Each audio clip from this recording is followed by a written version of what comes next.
김지의 돌직구쇼에 오신 여러분 반갑습니다. 김지입니다. 저는 오늘도 저희 돌직구쇼 오픈 스튜디오 앞에 나왔습니다. 폭염, 푹푹 찌는 무더위 밤새 이어졌습니다. 지금 햇살도 굉장히 뜨거울 정도입니다. 이른 아침인데도 불구하고 한동훈 장관과 민주당 철험회 소속 의원 간의 라운드 2가 어제 뜨거웠습니다. 구멍가게냐 법무부가 뭐 이런 얘기도 나왔다는데 한 장관이 또 여기에 발끈했죠. 그럼 지난 5년간 구멍가게였냐? 뭘 두고 구멍가게에 논란이 벌어진 건지 잠시 후 직접 들어보겠습니다. 저는 비가 오나 눈이 오나 매일 아침 이곳에서 여러분을 기다리겠습니다. 김지의 돌직구쇼 지금 라이브로 시작합니다. 잠깐만요.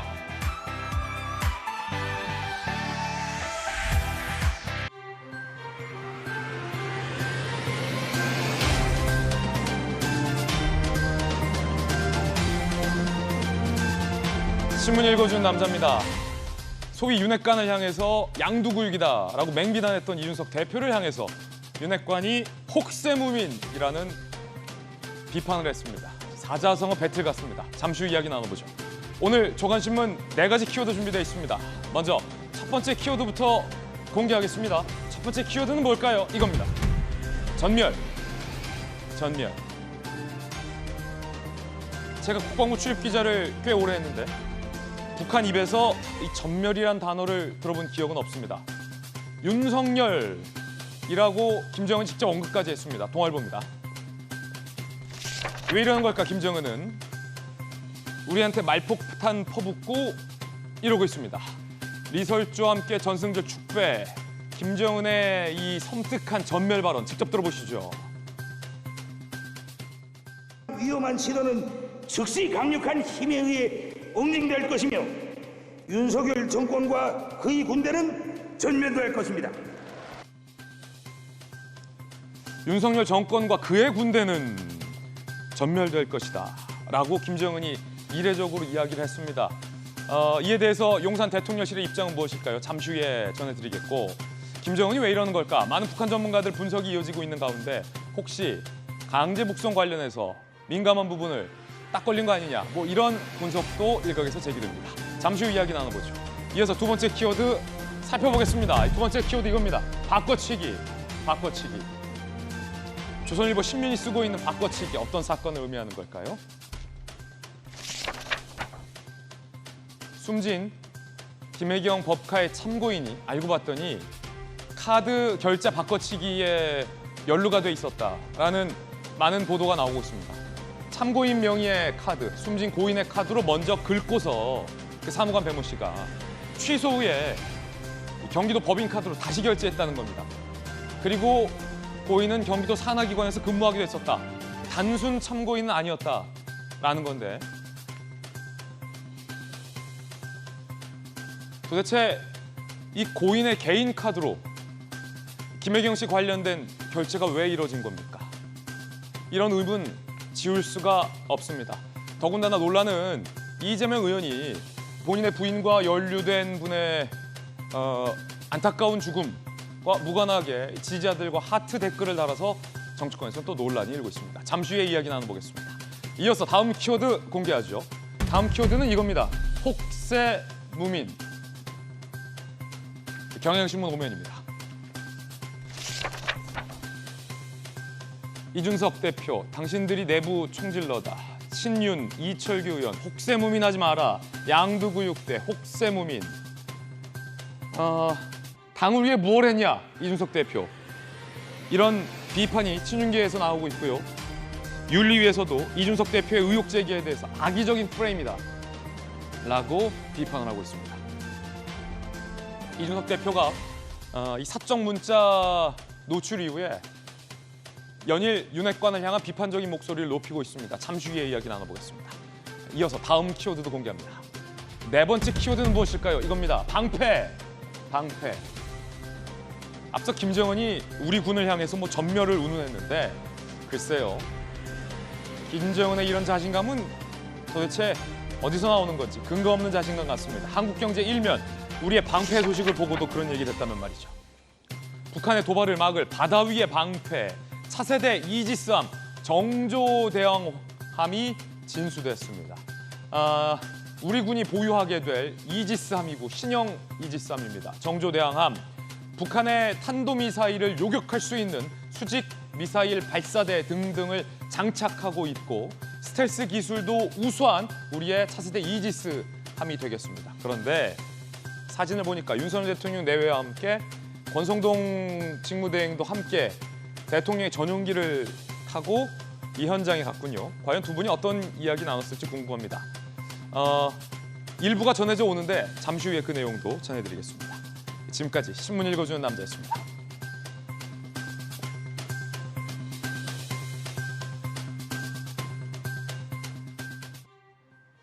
무더운 금요일 아침입니다. 시원한 돌직구쇼 함께 하시죠. 오늘 함께 하신 분들 소개해드리겠습니다. 국민의힘의 대표적인 청년 정치인이죠. 김재섭 전 비대위원, 그리고 바로다 박 선생, 박정아 의원 나오셨습니다. 돌직구쇼 좌장, 서울시 정무부시장을 역임한 민주당의 김영주 전 의원, 민주당의 대표 청년 정치인입니다. 전용기 의원 나오셨습니다. 어서 오세요. 양두구육이다. 혹세무민하지 마라. 이 대표와 윤핵관이 정면으로 충돌을 했습니다.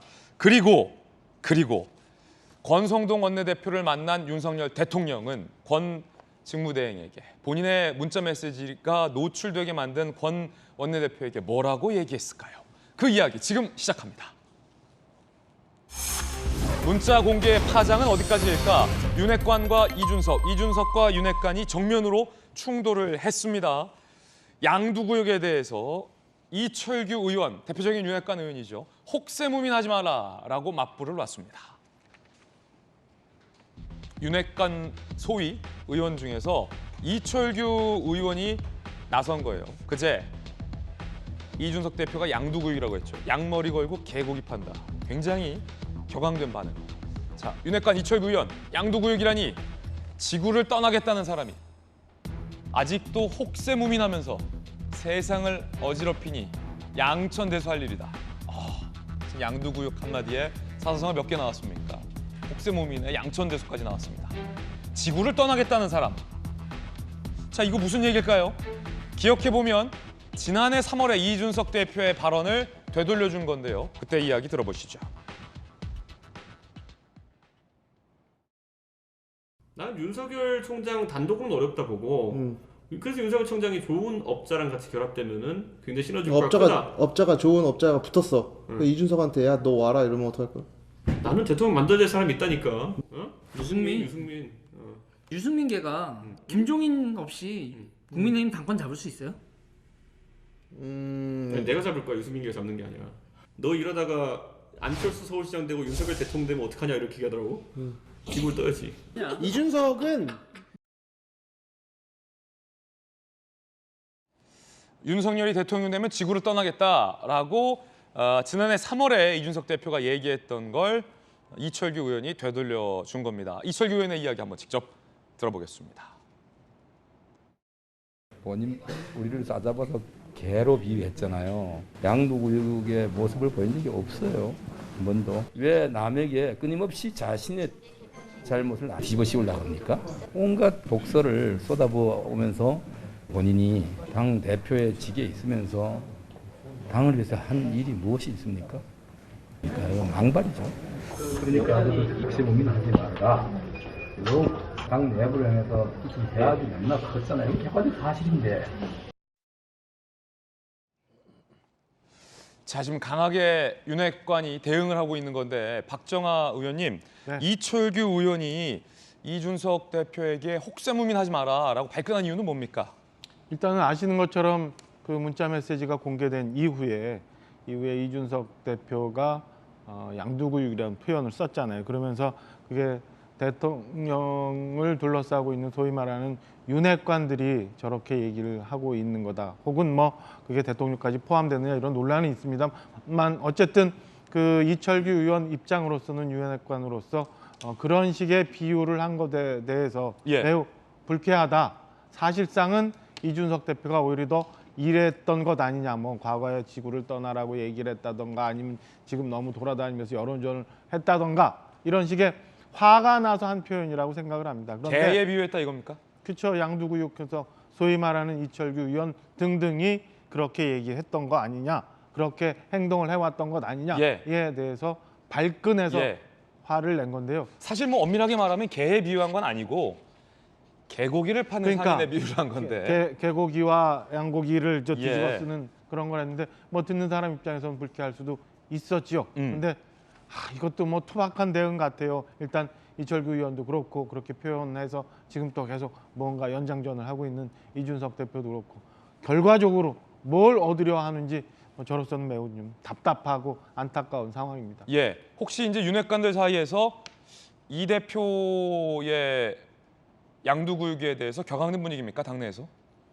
일부 뭐 지금 이철규 의원이 어제 아침에 대응을 했으니까 저렇게 화가 나 있을 수 있는 상황도 있다고 보여집니다. 근데 그게 뭐 전체적으로 당내에 전체적으로 이걸 가지고 더 싸움을 키우자, 혹은 뭐 이준석 대표가 굉장히 심하다, 그리고 양쪽 모두 더 싸움이 격화되어 가는 것을 좋아하는 것은 아닌 것 같아요. 분위기가 전반적으로 좀 더 좀 냉정해지자라는 의견들이 좀 더 많은 것 아닌가라고 저는 보고 있어요. 이준석 대표는 과연 이철규 의원의 비판에 대해서 뭐라고 반응했을까요? 함께 보시죠. 자, 이준석 대표는 또 이철규 의원을 공격하죠. 덜 유명해서 조급한 것 같다. 유명하지 않은 사람이다. 뭐 세석에 따라서는 누구냐, 뭐 이런 거 아니겠습니까? 덜 유명해서 조급한 것 같다. 자기 정치한다, 뭐 이런 거죠. 대통령 잘못 보좌한 사람 하나를 더 알게 될 것 같다라고 강하게 또 비판을 합니다. 그러자 이철규 의원이 대꾸할 가치를 못 느끼는데, 한 말씀 드리자면 저는 관종이 아니다. 또 이렇게 감정적으로 나오면 안 돼요. 너 같은 관종이 아니다, 뭐 이런 거 아니겠습니까? 잘못 보좌한 안 유명한 사람, 관종, 감정적인 대응까지 나왔습니다. 김재섭 위원님, 이준석 대표는 또 왜 이렇게 격앙돼 있습니까? 뭐 이제 최근에 이제 문자가 공개되고 나서 이준석 대표가 좀 반응을 확실하게 했었죠. 오해하지 않는다, 정확하게 이해했다라고 선을 그었는데, 조금 이 상황이 저는 뭐 낯설다고 생각하지 않습니다. 왜냐하면 이준석 대표의 정치적 특징이라고 하면 절대 갈등을 숨기지 않는다. 그다음에 불편한 주제도 공론장으로 가지고 온다라는 것이 이준석 대표의 말하자면 자산이었고 본인이 대표까지 올려온 동력이기도 했거든요.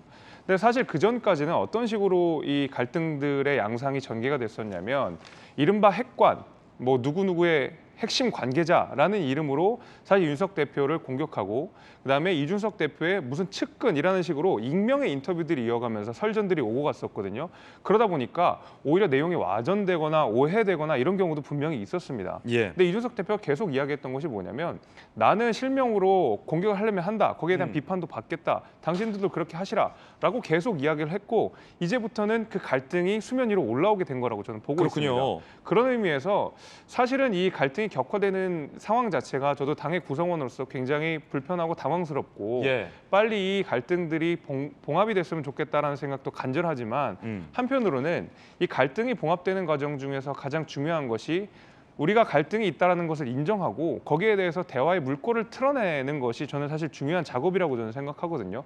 그전까지는 우리가 갈등은 갈등이 아니다라고 계속 수면 아래로 묻어놓으면 오히려 저는 그 갈등들도 깊어지고 더 어떤 소가리를 하게 되는 경우들이 있다고 생각이 됩니다. 그런 의미에서 사실 이렇게 격한 감정적인 반응들이 나오는 것들은 좋다고 볼 수는 없지만, 적어도 갈등을 수면 위로 올려놓고 여기에 대한 토론들이 이루어지고, 이준석 대표의 공과 과가 무엇이냐, 이준석 대표는 정말 징계를 받을 만했느냐, 수사 결과가 어떻게 되느냐, 이거를 우리가 다 꺼내놓고 이야기할 때가 왔다라고 저는 생각이 됩니다. 쉬쉬하지 말고 이제 그냥 불편한 감정들, 뭐 생각들 다 꺼내놓자. 여권 인사들의 양두구육에 대한 반응들도 오늘 조간신문에서 보도되고 있습니다. 함께 보시죠. 조혜진, 이 대표는 자중자애 하라. 오늘의 상황에는 본인의 불찰도 있다. 성찰하지 않으면 셀럽에 그친다. 전욕, 왕소름 돋는다. 배신자, 이준석이야말로 양두구에 원존합니다. 이 대표를 향해서 비판적인 이야기를 꺼내는 사람도 있고, 또 소위 윤핵관 의원을 향해서 자중해야 된다라는 비판적인 말을 꺼내는 다양한 여론들도 당내에 있습니다. 김영주 의원님, 이게 갈등이 지금 다시 드러나고 대폭발이 됐어요. 문자 메시지, 대통령의 문자 메시지 공개되고 나서 뭐 리더십을 교체해야 된다, 아니다, 뭐 의견도 많은데 어쨌든 분명한 건 국민의힘의 내용이 굉장히 깊어졌다는 건데 이 갈등이 봉합될 수 있을까? 소위 이준석 대표와 윤핵관들 사이에. 왜냐하면 지금 양두구육하고 관종 사이에서 갈등이 좁혀질 수 있을까? 글쎄요, 이제 저는 이제 그런 표현보다는 근본적으로 이제 그 이번 대선을 이긴 요인이 뭔가에 대한 해석의 차이가 있다. 네. 그게 근본적인 거라고 봐요. 그러니까 말하면 이철규 의원도 말씀하셨다시피 이번 대선에서 과연 혹은 권성동 원내대표와 문자를 통해서 일부 드러났듯이 소위 윤핵관과 또 심지어는 대통령조차도 과연 이번 대선에서 이준석 대표의 역할이 매우 컸는가라는 데 대한 의구심을 갖고 있다는 거죠. 그게 그렇죠. 근본적인 겁니다. 예. 예. 근데 역으로 보면 김종인 그 전 비대위원장이 이준석 전 대표에게도 하는 얘기가 나 때문에 이겼다는 생각 좀 그만해라. 이제 그 차이가 분명히 있는 거죠. 거기서 충돌을 하는 겁니다. 그러니까 실제로 내 때문에 이겼는데 나를 이렇게 해. 그러니까 토세 구팽이란 얘기인데 실제로 보면 윤 대통령을 비롯해 윤핵관들은 토사하지 않았다고 보는 거죠. 토끼 잡지 않았는데 무슨 구팽이냐. 예. 효과가 없었다. 예. 이제 거기서 근본적으로 지금 왜냐하면 효과가 없을 뿐더러 오히려 효과를 반감시켰다. 내부 총질이라는 단어가 그런 표현이거든요. 흥미로운 분석이군요. 이번 대선에서의 결과가 긍정적이라고 생각하는 이준석 대표의 팀, 나 때문에 이겼다는 인식과 이기기는 무슨 방해만 놨다라고 하는 윤핵관의 인식이 근본적으로 차이가 있고 이거는 좁혀질 수가 없겠네요. 그거 자체가 지금 장제원 의원과 권성동 의원의 둘 다 똑같은 인식이죠. 이준석 대표에 대한 인식. 바꿔야 된다. 내가 대신할게. 그 차이가 나타나는 거예요. 어차피 이준석은 의미 없다라고 보는 인식은 같은데 예. 대통령을 모시는 정당이 그러니까 비상체제로 가는 게 적절하지 않다라는 정재원 의원의 인식과 그래도 지금 현재 새로 대표 뽑아봤자 공천권도 없는데 무슨 의미가 있냐라고 하는 권성동 원내대표의 인식이 부딪히는 것이죠. 아하. 정답은 뭐 국민 여러분께서 판단하셔야겠지만 다시 말하면 좁혀질 수 없는 생각의 간극 차이가 이 갈등의 근본적인 원인이다. 그러면 갈등이 봉합 안 된다는 말이에요. 안 된다는 얘기죠. 결과적으로. 그럼 어떻게 다만 됩니까? 지금 현재는 그럼에도 불구하고 당헌 당규상의 규칙을 지킬 수밖에 없고 내년까지는 이 과정에 어떤 관리의 문제만 남아 있는 거예요. 솔직히 다음번에 공천권을 가진 전당대회까지 어떻게 별 완전한 봉합은 안 될 텐데 잡음 없이. 예, 잡음 없이 끌고 가느냐가 남겨진 과제인 겁니다. 그렇기 때문에 불만이 많더라도 권성동 체제를 계속하자는 어쩔 수 없는 대안 없는 주장이 나오는 것이죠. 결국 당헌 당규상 임기상 내년 전당대회 때까지는 어쩔 수 없다. 계속 국민들 이거 봐야 된다. 그렇기 때문에 양측 모두 다 자제해야 된다라는 지적이 나오고 있는 이유군요. 이번 문자 공개 파동에 대해서 윤석열 대통령을 옹호했던 홍준표 시장, 대통령도 사람이다. 이준석 대표 강성 지지자들에게 홍준표 시장이 쓴소리했다는데 함께 보시죠.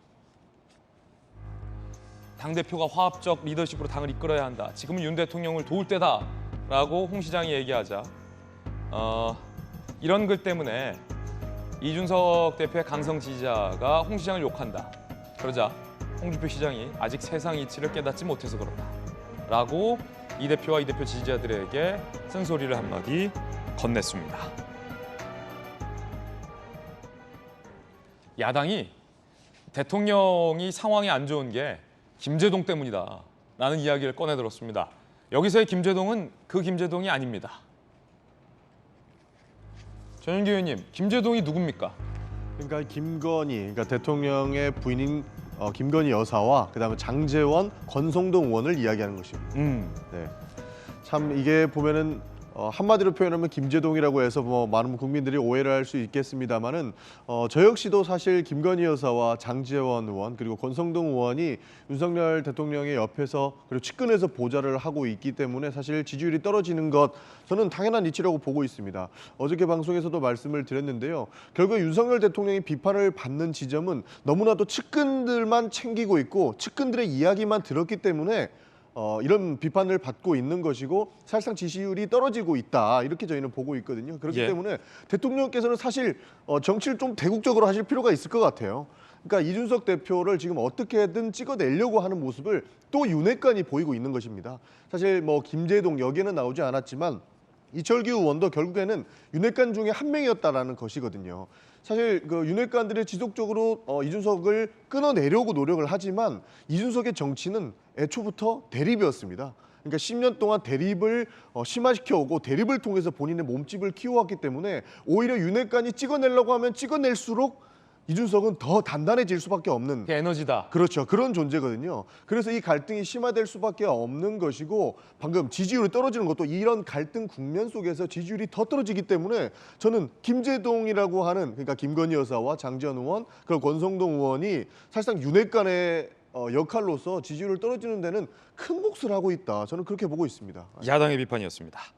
자, 그런가 하면 대통령의 문자 메시지를 노출시킨 권성동 직무대행이 당 안팎에서 상당히 어려움을 상황에 처했습니다. 마침 근데 대통령을 만났습니다. 전용기까지 같이 탔습니다. 대통령은 권 원내대표를 보고 무슨 생각이 들었을까? 어떤 얘기를 건넸을까요? 도하의 보도를 보면 문자 노출 논란 이틀 만에 정조대왕암 진수식 이지스함이죠. 윤석열 대통령과 권성동 직무대행이 만났습니다. 보도에 따르면 윤석열 대통령이 어제 권 대표에게 이렇게 얘기했다는 거예요. 이틀인가 며칠인가 그것 때문에 혼났겠네. 라는 말. 이 듣기에 따라서는 알쏭달쏭. 이틀인가 며칠인가 그것 때문에 혼났겠네.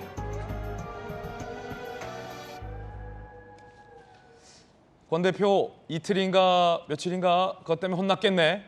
난 대통령의 이 언급. 이거 알쏭달쏭한데? 이 얘기를 들은 권 대표는 뭐라고 해석했을까요? 권성동 원내대표입니다.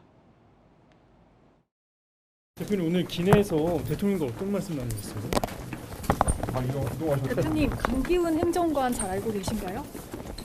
조금 자꾸 신발이 뺏겨지네. 그 문자에 쓰신 강기훈이 대통령실에 근무하는 행정관 강기훈과 같은 사람인가요? 대표님, 강기훈 행정관 대통령실에 추천하셨나요? 대통령님과 어떤 얘기 나누셨는지. 대통령이 대표님께 뭐 힘을 실어줬다고 볼 수 있는 건가요?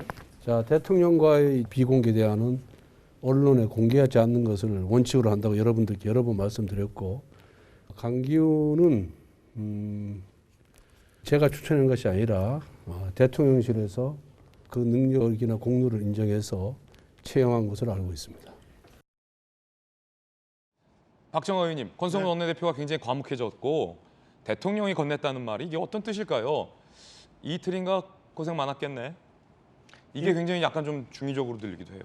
이전 과연 그럼 대통령이 지금 그 당 내외적으로 고초를 겪고 있는 권성동 직무대행에 대해서 그러면은 이 상황을 이해해 줬나 아니면 여전히 좀 고생했으니까 그 다음에는 그 다음 일을 좀 도모해 보자 뭐 이렇게 하신 건가요? 해석이 분분한데요. 예. 일단 대통령실에서는 이 대화 내용 자체에 대해서는 뭐 공식적으로 확인은 안 해주고 있어요. 근데 다만 제가 해석해 볼 때는 예. 그 문자, 자, 이건 박정아 의원의 해석. 네, 문자 메시지로 인해서 권성동 대표가 잘못한 부분도 있고 그 다음에 고초를 겪고 있는 부분도 있고 이로 인해서 당내에 분란을 일으킨 건 맞지만 그래도 일단 고생을 많이 하고 있다. 이 상황을 어떻게든 수습하고 넘어가 보자. 뭐 비대위 체제로 간다거나 아니면 임시 전당대회로 가는 특단의 대책을 너무 도모할 생각은 하지 말고 일단은 권성동 직무대행에게 힘을 실어준 것 아닌가라고 저는 해석이 되는 대목이 좀 있어요. 자, 이 대통령의 말. 보도 때문에 고생했겠네. 이건 권성동 대표에게 힘을 실어준 거다라는 박정호 의원의 해석이에요. 김재섭 의원은 어떻게 해석합니까? 제 해석도 좀 비슷합니다. 아, 그래요? 왜냐하면 이제 대통령이 그동안 이 보여왔던 모습들을 제가 이제 추측을 해보건데 예. 대통령께서 굉장히 많이 중요하게 생각하시는 것, 통치 과정에서 가장 핵심적으로 언급하신 것이 법과 원칙입니다. 그리고 동시에 어떤 정치적인 역경을 극복해 나가는 과정 속에서 보면 굉장히 막판에 어떻게 보면 궁지에 몰린 상황에서 툭 치고 쿨하게 나가시는 면들이 분명히 있거든요. 이 두 가지의 모습을 제가 생각해 봤을 때 지금 당원 당규상 권성동 직무대행이 당대표의 역할을 맡고 있는 것은 당원 당규상 정해져 있는 것입니다. 그리고 의총을 통해서 얻어진 결과이기 때문에 이것은 권성동 원내대표가 앞으로도 당대표의 역할을 맡는 것이 우리 당원 당규에도 맞는 법과 원칙이다라는 점을 우리가 하나 새길 필요가 있을 것 같고, 두 번째로는 대통령께서 사실 이런 사사로운 일들에 크게 개의치 않으시면서 굉장히 쿨하게 쳐내시는 그런 모습들을 그동안 보여와셨거든요. 저는 그런 의미에서 뭐 좀 고생은 했겠지만 당신이 지금 우리 국민의힘의 당원 당규상 당 대표의 직무대행을 맡고 있는 만큼 앞으로도 열심히 더 잘해서 당내 분란들을 수습하시오라는 메시지로 저는 읽혔습니다. 저는 그래서 박정호 의원님이랑 비슷한 생각을 갖고 있습니다. 저희는 비판 안 할 수가 없습니다. 대통령께서 어떻게 이런 말씀을 하셨는지 이해할 수가 없는 지점인데요. 결국에 대통령께서 뭐 며칠 혼났겠네라고 동의하지 말라는 취지로 말씀을 해주셨지만 그거는 국민들 여론 신경 안 쓴다는 거랑 똑같습니다. 사실상 며칠 혼났겠네. 본인이 사실 사감을 숨기지 못해서 이 해당 일을 자초했거든요. 문자 파동이라는 것은 대통령이라는 거물이 자신의 사감을 다른 사람들한테 전달했던 거고, 그 전달하는 사감을 국민 여러분들한테 걸린 거예요. 사실 들킨 지점이 있는 거죠. 근데 그것을 통해서도 나는 신경 안 쓴다, 너는 며칠 혼났겠네 라고 아무 신경 안 쓰는 듯이 쿨하게 넘어가는 모습은 이거는 국민들을 사실 우습게 하는 거라고 볼 수밖에 없는 것입니다. 그래서 지난 발언들을 보면 또 하나 확인할 수 있는 게 있습니다. 기자들의 질문을 했어요. 대통령 지지율에 대해서 어떻게 생각하시냐라는 질문에 그 지지율 별거 아닙니다라고 대답을 했던 거죠. 그러니까 대통령께서 지금까지 하셨던 말씀과 그리고 이번에 하신 말씀을 보면 국민들이 어떻게 생각하든 나는 뭐 별 상관없다라고 이야기를 하고 있습니다. 그러니까 김재섭 위원님 말씀하신 것처럼 쿨하게 볼 수도 있습니다만은 본인의 사감은 이번에 걸렸죠. 쿨한 척은 하고 있지만 이번 문자 파동을 보면 굉장히 옹졸한 모습을 보이고 있습니다. 그래서 대통령께서는 사실 너무 쿨한 척하지 마시고 국민들의 의견을 더 받아들이는 모습을 보여주는 게 국민들께는 더 그리고 대한민국에서 더 바람직한 일이지 않을까, 저는 이렇게 비판할 수밖에 없다고 보고 있습니다. 예. 저는 뭐 전용기 의원님 얘기를 폄훼하거나 이런 건 아닌데 일종의 이제 그 민주당 측 그리고 대통령이나 뭐 우리 당을 저희 당을 좀 좋게 안 보시는 분들이 그 미끼 내지는 이게 덫이라고 생각을 해요. 왜냐하면 어제도 말씀드렸지만 사실은 지금의 체제의 변화를 주려면 이준석 대표가 뭐 스스로 사퇴를 하거나 아니면 이준석 대표에 대한 사퇴를 굉장히 당내에서 종용을 하거나 뭐 이런 상황이 있어야 되거든요. 그렇지 않으면 뭐 원내대표직을 내려놓고 또 의총을 열어서 원내대표를 새로 선출하거나 네. 뭐 그리고 그 선출된 원내대표가 또다시 직무대행을 하거나 아니면 뭐 극단의 경우 비대위 체제로 가거나 이런데 사실은 그런 또 다른 전선을 만드는 거예요, 당내에서. 그리고 또 다른 그 혼란을 가져오는 거기 때문에 지금 전용기 의원님 말씀 주신 것처럼 국민들의 여론, 그러니까 뭐 권성동 지금 직무대행으로는 도저히 어렵다 이런 비판이나 이런 것들을 수용한다면 저는 뭐 보기에는 국민들의 뜻을 받은 것처럼 보여질 수 있지만 또 다른 분란과 또 다른 그 내전의 전선을 만드는 거다라고 보여지기 때문에 이거는 전용기 의원님 말씀하신 거는 미끼 내지는 덫이다. 그래서 여기에 빠지면 안 된다라고 예. 저는 생각을 합니다. 네, 여야 의견도 들어봤습니다. 이번엔 저희가 준비한 두 번째 이야기인데 박범계 의원과 한동훈 장관과의 대정분 질의에서는 한 장관의 판정승이다라는 여론이 우세합니다. 그에 앞서서 한 장관의 청문회에서 소위 민주당 철험회 소속 의원과 한 장관의 대결에서는 뭐 한동훈의 완승, 철험의 완패다 이런 여론이 지배적이었습니다. 그래서였을까요? 철험의 의원들이 한 장관을 상대로 서력전에 나섰다. 이런 보도가 많습니다. 그 두 번째 이야기 지금 시작하죠. 과연 철험의 의원들은 서력을 할 수 있었을까요? 바로 들어보겠습니다. 지난 굴욕의 한풀이 한 난타전 철험회. 철험회 소속의 김남국 의원이 한 장관을 강하게 비판했습니다. 구멍가게냐라고 말이죠. 인사 검증하는 절차나 방법 이런 것들을 정한 내규가 있을까요? 그동안에 해온 관례가 있고요. 그게 아이고, 어떻게 관례로 인사 검증을 합니까? 과거에 그래왔습니다. 아니 그 이렇게 전문성이 없었고 인사 검증 하실 수 있겠어요? 그동안 아니, 내규가 있어야죠. 지난 어떻게... 5년간 이래 왔는데요. 의뢰받은 것으로 하는 것이고요. 여기가 무슨 동네 구멍가게도 아니고. 지난 그럼 5년간 구멍가게처럼 내규가... 해왔다는 말씀이신가요? 그렇지 않지 않습니까? 아니 전 지금 내규도 정확하게 없다. 설명을 못하면 어떻게 합니까? 제가 설명을 뭘 못하고 이렇게 지금 말이에요? 이 업무를 갑자기 제가 만든 게 아니고요. 지난 정부 포함해서 계속 했던 업무예요. 그러니까 그걸 설명해보라고 말씀드리는 거예요. 제가 충분히 설명드리고 있지 않습니까? 뭘 설명했는데요? 제가 호통을 치실 거라면 제가 듣겠는데요. 답을 드리실 거라면 저한테 질문에 답할 기회를 주셔야 합니다. 자, 김영주 의원님, 네. 김남국 의원이 주장하는 바는 뭐고 한 장관이 답변하는 바는 뭡니까? 뭐 그동안에 이제 지금 현재 새롭게 법무부로 넘어왔습니다만 전체적으로 인사 관리에 대한 시스템적인 대책과 규정이 명확한가라고 하는 부분입니다. 이제 그런 것을 설명하는 데 있어서 첫 번째 말에 충분히 설명을 다 했으면 종합적인 판단이 있을 수 있는데 어쨌든 그동안의 내규라든지 관행을 통해서 우선한다라고 했는데 김남국 의원은 그런 정도는 구멍가게 아니냐 이럴 때 바로 이제 그 한동훈 장관이 그 공격을 한 것이 지난 정부 때 이렇게 왔다 그러면 지난 정부 때는 구멍가게식으로 운영한 거냐 이렇게 아주 아픈 소리를 한 거죠. 우리가 지난 정부에서 문재인 정부에서 계속 인사 문제 무슨 7대 해서는 안 되는 일 이런 과정들은 많이 있었습니다만 그것을 시스템적으로 더 완벽하게 만들어 놓지 못했다라고 하는 것을 한동훈 장관이 비판하는 것이고 이제 그런 측면에 있어서 김남국 의원이 좀 진일보한 답을 하기 위해서는 지난 정부는 여기서 끝이는데 과연 법무부는 그보다 더 잘할 수 있는지 혹은 FBI 같은 경우는 왜 미국은 법무부에 두지 않고 따로 두는지에 대한 질문으로 갔어야 되는데 그 수준에서 설전을 하다 보니까 사실은 진짜 구멍가게식 질의응답을 하고 있는 거죠. 지난번에 김남국 의원이 이모의 유행어를 만든 장본인이었잖아요. 그래서 준비 안 했다라는 질타 많았는데 이모 김남국 의원이 이번에는 좀 준비를 해온 걸로 보입니까? 아니 그러니까 지금 현재 우리 천엄의 의원들이 좀 더 되새겨야 될 것이 지금이야말로 좀 패러다임 전환을 했으면 좋겠습니다. 뭐냐면 지난번에 좀 잘못됐으니까 감정적으로 이번에 이겨보자 이런 게 아니라 그럴수록 조금 더 차분하게 법무행정 전반에 오히려 한동훈 장관이 약할 것 같은 지점에 대해서 정확한 팩트를 가지고 질문하는 게 나아요.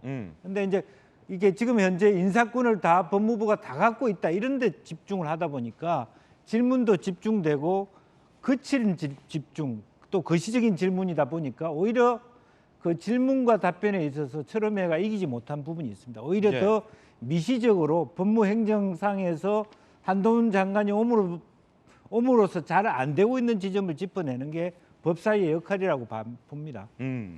그동안 관례가 있기 때문에 인사정보관리단의 인사검증이 이루어진다라고 하자 관례로 인사검증한 게 어디 있냐, 구멍가게냐라고 질타한 김남국 의원에 대해서 지난 문재인 정권 5년간 구멍가게라는 말이냐라고 되받아쳤던 한 장관의 장면이었습니다. 두 번째는 최강욱 의원.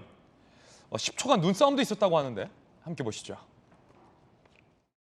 지난 정부에서 인사비서 하시라고 공직기획수 하시라고 얼마나 오랜 시간 동안 토의를 하면서 그 지침을 만들어가지고 업데이트했는지 알아요?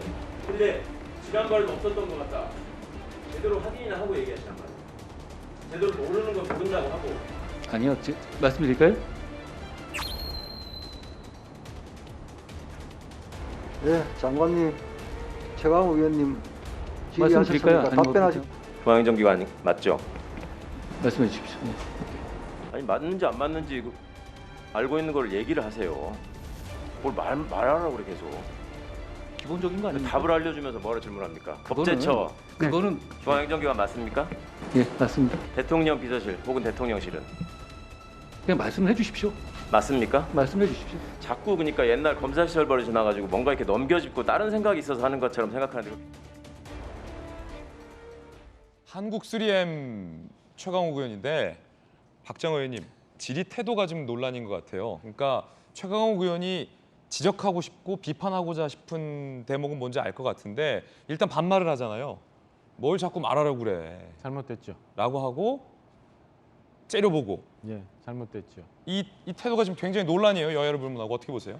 국회에서 상임위가 열리면서 이제 국무위원을 불러서 업무보고를 받는 거는 분명히 국무위원으로서 대우를 해줘야 되는 거예요. 거기서 과거에 있었던 어떤 일 때문에 그걸 무슨 분풀이 하듯 하면 저는 국민들이 다 보고 판단을 한다고 생각합니다. 특히나 최강욱 의원은 지금 말씀 주신 것처럼 아까 저희가 보는 것처럼 뭐 반말도 막 섞여 있고 그런데 그 태도도 문제지만 저는 내용도 굉장히 문제라고 봐요. 어제 법사위에서 있었던 이런 논쟁들을 보면 과연 집권을 했었던 여당인가 그리고 이 인사 검증을 하는 시스템을 제대로 이해하고 하는 얘기인가라는 생각이 들 정도로 태도 내용 다 좀 부족하다고 생각하거든요. 그러니까 철험의 의원들도 그냥 화가 나서 분풀이 하듯 상임위를 저렇게 활용하지 말고 좀 공부를 하고 준비를 좀 해서 질의를 하는 모습을 좀 보였으면 좋겠다라는 생각이 좀 들었습니다. 전 국민들 볼 때 굉장히 좋지 않은 모습이었던 걸로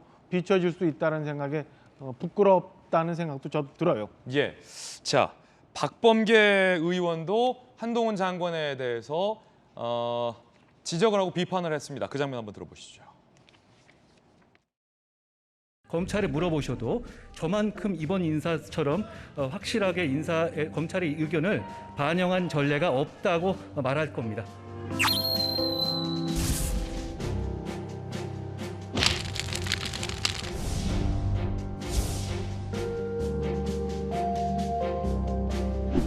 메모를 하시고 마지막에 총괄적으로 답변을 해주십시오. 장관께서 오늘 위임은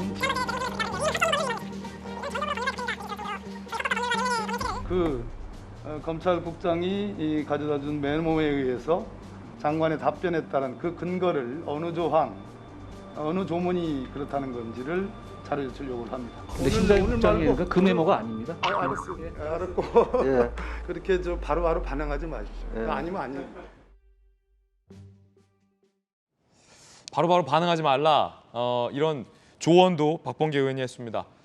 전현규 의원님, 박범계 의원은 좀 많이 누그러진 것 같아요. 지난번 대정부 질문 때는 굉장히 화를 내셨는데 대정부 질의 때는 조언인 거죠. 바로바로 반응하지 마시라 장관께서는. 대정부 질의에서 이제 뭐 호통하는 모습 때문에 사실 불편함을 조금 초래했어서 아마 지금 법사위 질문에서는 조금 톤 다운 모습을 보이고 있는 것 같습니다. 근데 저는 한 가지 또 말씀드리고 싶은 게요. 그 한동훈 장관께서 지금 굉장히 많이 들떠 있는 듯한 모습을 보고 있습니다. 저도 법사위 회의록이 아니고 회의하는 장면들을 유튜브까지 꼼꼼히 찾아보면서 봤었거든요. 근데 한 장관께서 대답하시는 모습들이 이거 잘못되면 사고 날 수 있겠다라는 싶은 생각까지 들었어요. 좀 굉장히 많이 들떠 있는 것 같습니다. 그것은 윤석열 대통령의 엄청난 신임 속에서 나오는 자신감인 것 같은데 이 자신감이 자칫 잘못하면 문제로 바뀔 수도 있기 때문에 굉장히 조심해야 될 지점 같습니다. 사실 지금 또 뭐가 하나가 문제냐면요. 사실 어떤 얘기들 중에 굉장히 말장난이라고 하는 지적도 있었습니다. 어떤 내용이냐면 기본적인 지적에 대해서는 본인이 해석한 대로 이야기를 잘하지만 조금만 더 깊게 들어가면은 전 정부도 그랬는데요? 라고 하면서 말을 돌리는 모습들을 굉장히 많이 보이고 있거든요. 예를 들어서 뭐 인사를 관례대로 하는 것 아니냐라는 지적에 대해서 문재인 정부도 그러지 않았냐 이런 대목들. 그렇죠. 왜냐하면 그 민정수석실에서 내규를 통해서 만들어 놓은 인사 지침들이 있는데도 불구하고 지금 인사정보관리단에서는 어떻게 하냐라는 질문에 전 정부도 없이 했는데 왜 그렇게 얘기하냐라는 질문에 그 최강욱 의원도 전 정부에서 하는 것 어떻게 아느냐. 우리는 대통령 기물이지만 모든 내용을 다 남겨놓았다라고 답변하는 부분도 있습니다. 최강욱 의원은 민정수석실의 공직기강 비서관이었잖아요. 예. 그래서 이거 인사와 관련돼서도 인사검증단이 올바르게 이제 활동을 하고 있는가에 대한 지적들이 굉장히 많았고 조금만 깊게 들어가면은 말장난식으로 변질되는 모습이 저는 굉장히 위험하다고 생각했습니다. 그런 부분들이 전 정부도 그렇게 했는데요라는 내용인데 이것은 대정부 질의에서도 굉장히 많이 나온 답변이었습니다. 한동훈 장관의 답변 태도들도 논란이 될 수 있는 것이 전 정부 탓을 지속적으로 하고 있는 부분도 있고 지금 시행령 정치라고 많이 비판을 받고 있는 부분도 사실 논란이 될 수 있다고 보는데요. 사실 검사들이 수사하는 방식과 정부가 정책을 짜서 시행하는 부분은 완벽하게 달리할 부분이 있다고 보는데 한동훈 장관이 지금 그 정책들을 시행하는 모습들을 보면 일단 법령 해석들을 본인들 마음대로 해석을 해놔요. 그리고 본인들이 짜놓은 판대로 정책을 시행하고 있는데 이 지점에서 이것은 법령에서 해석에 위반이 될 수 있기 때문에 시행령만 바꾸어서 행하지 마라라는 지적에도 아니다. 우리가 해석한 부분에서는 제대로 해석되었고 해석을 잘못했다고 하는 사람들이 잘못된 것이다라고 하는 이제 검사스러운 방식인데 이게 왜 정부에서는 굉장히 위험하게 느낄 수도 있냐면 옛날에 검사가 수사하는 방식 그리고 검사가 예. 법원에서 판단을 받을 때에는 결국 판결은 판사가 하기 때문에 본인들 마음대로 해석을 할 수 있다 이거예요. 그게 이제 최강욱 의원이 말했던 검사 시절 버릇이라는 뜻이다. 그렇죠. 네, 예. 그런 측면이 있는 것이죠. 그러니까 그때 법원에서 했던 것은 판결은 알겠습니다. 판사가 하기 때문이었는데 정책은 그렇게 해서는 안 된다라고 예. 지적을 하는 거였습니다. 자, 야당의 이제 지적도 살펴봤습니다. 이게 김재섭 위원님, 그런 정치란 게 그런 것 같아요. 그러니까 객관적인 평가가 상당히 사실 되게 중요한데 이 세상사 만물 이치가 다 상대적인 거잖아요. 네, 그렇죠. 그러니까 정치적인 것, 정치도 사실 상대 평가예요. 최강욱, 김남국, 박범계 그리고 한동훈 딱딱딱인데 상대 평가가 될 수밖에 없단 말이죠. 네. 어떻게 보셨어요? 이 싸움에서는 사실은 이제 민주당 의원님들께서 한동훈 장관을 이길 수가 없는 게임입니다. 왜냐하면 앞서서 이제 뭐 신행령 이런 말씀 많이 하셨지만 유권기관인 법제처로부터 우리가 검토를 마친 상태에서 인사정보관리단을 설치를 하고 운영을 하고 있는 상황이기 때문에 여기에 대해서 부인하는 것은 사실 법제처의 역할과 기능을 부인하는 거라고 생각이 돼서 일단 그 부분은 아니라고 말씀을 제가 드리겠고 이 게임에서 민주당 의원님들이 한동훈 장관을 이길 수 없는 결정적인 이유가 뭐냐면 결국 인사정보관리단이라고 하는 것이 전 정부에서는 민정수석실이라는 곳에서 이미 다 이루어졌던 것인데 그것을 우리가 법무부라는 곳에 통상 업무로서 가져오게 된 것이거든요. 그리고 오히려 민정수석실에서 했던 여러 가지 역할들, 예를 들면 검찰과 경찰을 통제하는 이른바 사정의 기능도 우리가 경찰국을 통해서 권한을 나눈 것이고 거기다가 우리 대통령의 친인척 비리들을 파헤치는 일도 원래 민정수석실에서 했었는데 그게 이제 민정수석실에 너무 힘이 몰린다 해가지고 박근혜 정부 때도 이미 특별감찰관이라는 걸 만들어서 운영을 해서 민정수석실의 역할을 분산을 해놨는데 문재인 정부에서는 사실은 특별감찰관도 임명하지 않은 상황에서 5년을 보내지 않았습니까? 이제 이런 의미에서 민정수석실이 과도하게 힘을 갖고 있다라는 문제의식 속에서 그 역할들을 우리가 법무부에 이관하고 행안부에 이관하고 또 특별감찰관에 이관해왔던 작업들을 한 것입니다. 만약에 인사정보관리단에 문제가 있었고 이 인사검증 시스템에 문제가 있었다 그러면 지난 5년 문재인 정부 동안 민주당 의원님들이 이에 대해서 한마디라도 비판을 하셨어야 이 지금 말 그대로 말이 먹히는 것이거든요. 근데 5년 동안 문재인 정부의 인사검증 시스템에서 전혀 한마디 하지 않고 있다가 그것을 오히려 통상 업무로 갖고 온 윤석열 정부에게 비판을 한다고 하는 것에 대해서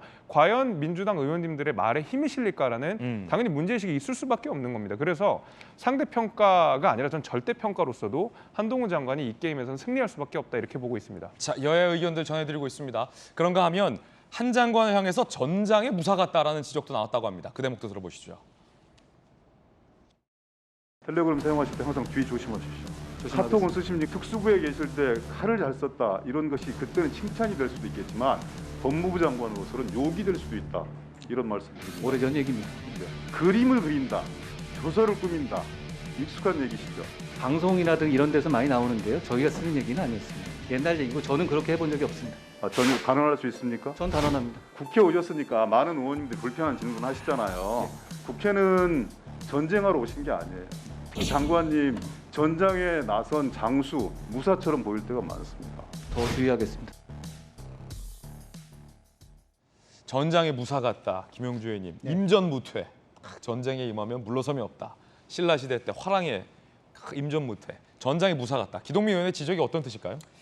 사실은 이제 그 문재인 정부 때 피해 당했다는 어떤 피해 의식과 그 분노로 여전히 법무부 장관인데 대응하고 있다. 또 문재인 정부는 뭐 말하자면 매니키안적 방식이지. 굉장히 비합리적이고 공정하지 못했다. 우리가 하면 공정하고 더 합리적이다. 이런 자신감이 장관석에 앉아서 들어 보이는 것은 본인한테 손해입니다. 옛날에 저희들이 가장 답변을 잘한 장관을 곽결호 전 안경부 장관이라고 얘기했거든요. 물론 농담처럼 한 겁니다만은 질문이 오면 자기는 공격하는 질문이지만 의원님 저 하다 끝났어요. 아무런 답변도 안 주고.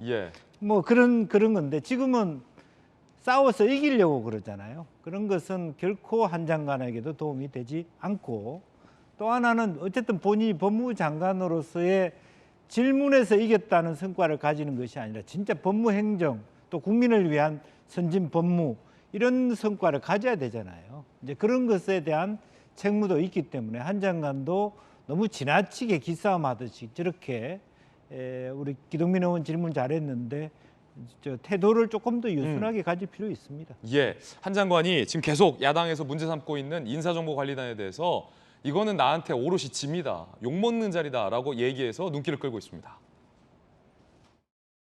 민정수석실의 폐단 때문에 민정수석실을 폐지를 하고 그 기능들을 분산시키고 있는데 왜 하필이면 한동훈의 법무부냐 이렇게 말씀하시는데 사실상 이게 한동훈 법무부 장관의 권한입니까? 아니면 어떻습니까?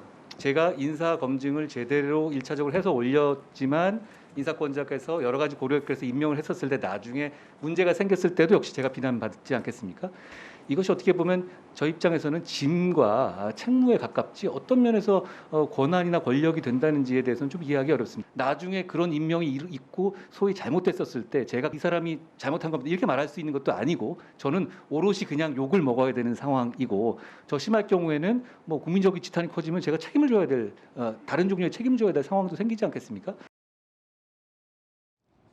한 장관의 답변이었습니다. 짐이다. 이건 나의 책무이자 짐이다. 라는 답변이었습니다. 그런가 하면 지난 대정부 질문 때 한 장관에게 질문을 하지 않은 고민정 의원이 윤석열 대통령을 비판했는데 아시다시피 고민정 의원은 중국어학과를 전공을 했는데 고민정 의원이 썼던 사자성어가 굉장히 상황에 맞지 않은 잘못된 사자성어다라는 지적이 있습니다.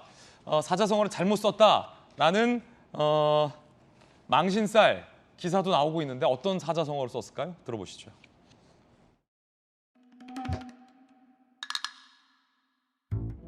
윤석열 대통령은 황제처럼 군림하며 문제 제기하는 사람들에게 윽박지르기만 하고 있습니다. 물리적 공간을 청와대에서 용산, 용화대로 옮기면 뭐합니까? 대통령은 더 이상 문고리 실세들의 뒤에 숨어서 호가호위하려 하지 마십시오.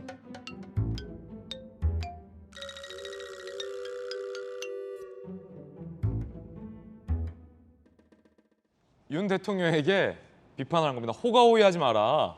그러니까 여우가 호랑이의 기세를 이용하여서 있는 것처럼 하지 말라라는 건데 듣기에도 뭐가 어색하죠. 호가호위.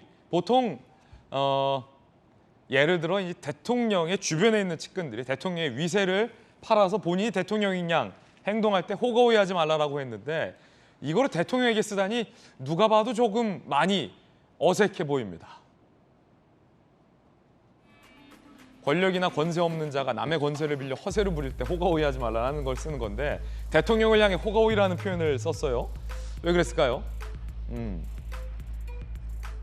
장진영, 무려 중국어학과 출신 KBS 13년차 아나운서 인재라는 분이 한자 교육의 필요성을 알리기 위해 호가호위도 모르는 척 몸소 희생을 했다. 굉장히 비꼬았죠? 그것도 모르냐 이거죠. 박미영 대변인, 호의호식을 말하려다 실수한 것 같다. 한동훈에게 질문 안 한 건 좋은 선택이었다. 라고 비판했습니다. 김재수 위원 어떻게 봅니까?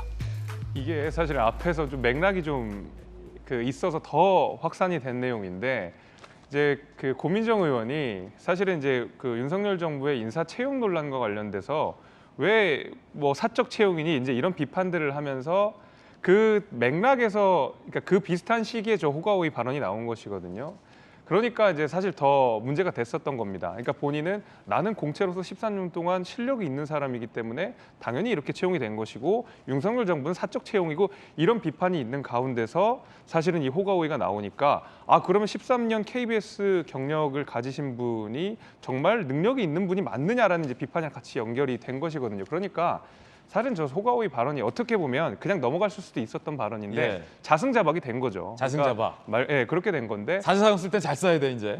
그러니까요. 그래서 윤석열 정부를 좀 무리하게 공격하는 과정 속에서 자신이 했던 얘기들과 오히려 정면 배치되는, 오히려 자신의 능력이라는 것이 생각보다 그렇게 출중하지 않다라는 것을 전 국민에게 드러내게 된 상황이기 때문에 말 그대로 정말 망신살을 뻗친 그런 상황이라고 저는 생각합니다. 예. 자, 고민정 의원을 위해서 전용기 의원이 좀 대신 네. 항변을 해준다면, 왜냐하면 이 아나운서 분들은 이 표현 하나, 문구 하나에 굉장히 전문가들이거든요. 그러니까 13년 차 방송 인재 고민정 의원이 호가호위의 뜻을 모를 리가 없어요. 저는 뭔가 다른 의도가 의미가 있지 않을까. 분명히 다른 의미가 있었을 것 같은데 말하는 중에 아마 조금의 실수가 있지 않았을까 싶은데요. 사실 농담이지만 저희끼리 하는 이야기로는 실제 권력은 김건희 여사한테 있다. 아하. 그래서 김건희 여사의 권력에 의해서 호가호식하는 거 아니냐라는 정도의 장난스러운 이야기를 하지 않을까. 실수한 것 같습니다. 네. 아, 그냥 실수하신 것 같다? 네, 실수한 것 같은데 그냥 굳이 이제 하자면 그 정도가 아닐까 싶습니다. 네. 전용기도 민망하죠 지금. 네. 의견 들어봤습니다. 고민정 의원 본인의 해명 나오면 전해드리겠습니다. 자, 이번엔 저희가 준비한 다음 순서입니다. 뜨거운 소식, 뜨거운 뉴스 3가지 준비되어 있습니다. 첫 번째 소식부터 하나하나 전해드리지요. 첫 번째 김건희 여사 소식입니다. 도쿄예술대 교수가 김건희 여사의 20년 전 사진을 공개했습니다. 그러면서 김건희 여사는 분명 20년 전에도 아티스트였다라고 이야기를 했습니다. 아, 상당히 앳돼 보이는 저 여성이 바로 김건희 여사의 20년 전 사진이군요. 굉장히 애띤 청년의 모습을 하고 있습니다. 차도 마시고 있는 모습이고 20년 전에 확실히 어려 보이네요. 애교머리란 김건희 여사의 20년 전 사진을 일본 도쿄예술대의 교수가 공개를 했습니다. 2002년 카메라 투어할 때 서포트해준 한국인 아티스트 중 한 명이 현 대통령의 부인이라니 너무 놀랐다. 너무 놀랐다. 김건희 여사는 분명 아티스트였다. 순수하고 전향적, 노력하는 분. 그렇게 느꼈다라고 도쿄예술대 교수가 20년 전 사진을 공개했습니다. 박정아 의원님, 도쿄예술대 교수가 사실은 그냥 공개 안 하고 가만히 있어도 그냥 무방한 분인데 굳이 나서서 20년 전 김건희 여사의 사진을 공개하면서 김 여사는 분명 열정적인 아티스트였다라고 목소리를 높인 이유는 있습니까? 글쎄요. 그러니까 제가 볼 때는 너무 황당한 일들이 생겼던 것들을 사진을 보면서 확인시켜 주려고 했던 것 아닌가라는 생각이 듭니다. 그 안에서는 일단 대한민국 사회에서 대선이 좀 얼마간 지났습니다만 대선 때 뜨겁게 논란이 됐던 이런 건들이 일본인의 입장에서 봤을 때는 좀 답답하고 어이가 없는 상황이었던 것 하나. 예를 들어서 뭐 결혼 전에 뭐 어디서 뭘 했다. 뭐 그런 설 가지고 소위 말하는 뭐 줄리 논란이 얼마나 시끄럽게 됐어요. 그거에 대해서 옆에 있는 나라에서 일본에서 봤을 때 외국인의 입장에서 봤을 때 대한민국 대선이라는 게 이런 측면에서는 굉장히 우스웠었다라는 점 하나. 두 번째는 본인이 뭐 거기서 얘기했습니다만 굉장히 열심히 일하던 아티스트로 기억했던 것처럼 당시에 김건희 여사가 굉장히 그 일에 성실하게 그리고 이 일본 도쿄대 교수에 대해서 같이 보조를 하는 일에 굉장히 열심히 하고 열정적으로 했던 것을 기억하면서 얘기했던 것 아닌가라는 생각이 듭니다. 그래서 저는 뭐 지금 뭐 이 건 관련해서 여러 풍문들이 계속 돌아다니고 재판도 되고 있습니다만은 빨리 실체적 진실이 나와서 이런 일들이 더 이상 우리나라 선거판을 그리고 우리 정치 문화를 흐트러뜨리지 않은 그런 계기가 됐으면 하는 바람이 있습니다. 예, 그러면은 김재수 의원님, 저 사진이 김건희 여사의 한 뭐 20년 전이니까 30대 초반, 그렇죠? 네. 20대를 막 벗어난 30대 초반 그때 모습 같군요. 그렇습니다. 사실 이제 이 사진이 공개되고 나서 제가 뭐 지난날을 쭉 반추를 하게 되는데 대선 기간 동안 이른바 줄리 논란을 얼마나 국민들이 지긋지긋하게 이 언론들을 보셔야 됐겠습니까? 사실은 지금 말하자면 이제 야당에서 김건희 여사를 공격하는 그 깊은 내막에는 사실 그 줄리 논란의 연장선처럼 느껴지는 부분도 분명히 있습니다. 저는 그런 의미에서 사실 이번 사진 공개를 통해서 다시는 어떤 이런 불필요한 논란들을 안 만들었으면 좋겠다라는 생각이 좀 됐고 대선 기간 동안만 해도 민주당에서 공식성상에서 그리고 민주당의 말 그대로 정치인들이 공공하게 줄리라는 이름들을 언급하고 굉장히 그 공격을 하고 그랬었거든요. 근데 당시에서 국민의힘도 마찬가지고 대통령도 마찬가지고 과거 그 논란에 대해서 얼마나 많은 반박들을 했습니까? 그래서 직접 김건희 여사는 나와가지고 자기 학교 선생님을 하고 이럴 시간도 없었다라고 분명히 해명을 했음에도 불구하고 사실 그 논란들을 계속 이어갔던 것이 어떻게 보면 민주당 그 정치인들의 태도였었거든요. 이제 그런 의미에서 저는 이번 사진 공개를 통해서 다시는 이런 논란들이 좀 없었으면 좋겠다는 생각이 좀 듭니다. 예. 자, 그런가 하면 김건희 여사가 모처럼 모습을 드러냈습니다. 공식석상에. 바로 신문 브리핑에서 제가 소개해드렸던 차세대 대한민국의 이지스함 진수식 현장에서입니다. 함께 보시죠.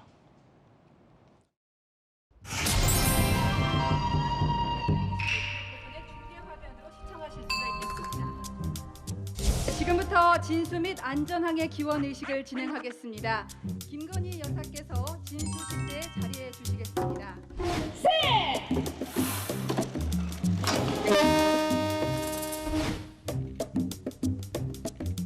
네, 여사님 준비되셨죠? 하나, 둘, 셋!